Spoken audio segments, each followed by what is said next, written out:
जय श्रीराम मित्रांनो राज्यातील शेतकऱ्यांसाठी राज्य शासनाच्या माध्यमातून ट्रॅक्टर अनुदान योजना अर्थात राज्य पुरस्कृत कृषी यांत्रिकीकरण योजना ही योजना 2025-26 मध्ये राबवण्यासाठी मंजुरी दिलेली आहे आणि याच्यासाठी 400 कोटी रुपयाच्या निधीला देखील या ठिकाणी प्रशासकीय मान्यता देण्यात आलेली आहे। मित्रांनो, याच्या संदर्भातील एक महत्त्वाचा असा जी.आर. आज 23 मे 2025 रोजी निर्गमित करण्यात आलेला आहे, ज्याच्यामुळे आता राज्यातील शेतकऱ्यांना कृषी यांत्रिकीकरणाच्या माध्यमातून ट्रॅक्टर या बाबीसाठी अनुदान मिळणार आहे।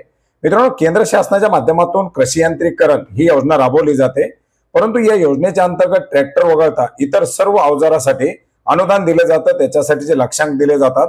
परंतु राज्यामध्ये लाभार्थ्यांची मोठी संख्या, मोठी मागणी आणि याच्यामध्ये ट्रॅक्टर या अनुदानाची बाब नसल्यामुळे मोठ्या प्रमाणात शेतकऱ्याला या बाबीपासून वंचित राहावं लागतं आणि याच्यासाठी राज्य शासनाच्या माध्यमातून राज्य पुरस्कृत कृषी यांत्रिकीकरण ही योजना राबवली जाते।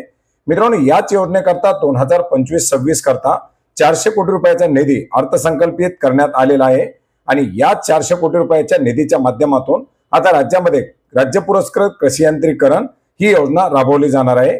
मित्रांनो, 12 सप्टेंबर 2018च्या शासन निर्णयानुसार ही योजना राज्यामध्ये राबवण्यासाठी मंजुरी देण्यात आलेली आहे।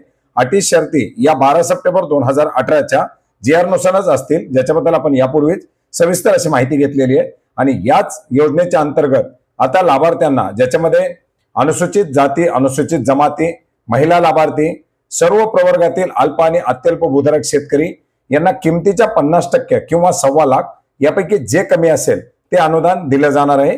याचबरोबर इतर प्रवर्गातील जे बहुभूधारक शेतकरी असतील अशा शेतकऱ्यांना 40% किंवा 1 लाख रुपये यापैकी जी रक्कम कमी असेल ती रक्कम या ठिकाणी दिली जाणार आहे। अर्थात राज्यामध्ये ट्रॅक्टर अनुदान योजनेच्या अंतर्गत ट्रॅक्टर खरेदीसाठी शेतकऱ्यांना जास्तीत जास्त 1.25 लाख रुपयापर्यंत अनुदान दिले जाणार आहे।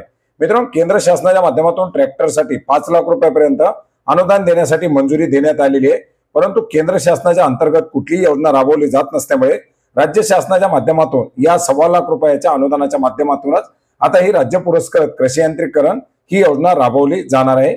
महाडीबीटीच्या माध्यमातून अर्ज भरवून घेतले जातील आणि याच्या अंतर्गत निवड झालेल्या लाभार्थ्यांना या महाडीबीटीच्या प्रणालीद्वारे या अनुदानाचा लाभ दिला जाणार आहे। अनुदान दिले जात असताना डीबीटीच्या माध्यमातून लाभार्थ्यांच्या खात्यावरती वितरित केलं जाईल, अशा प्रकारच्या सूचना देखील या जी.आर.च्या माध्यमातून देण्यात आलेल्या आहेत।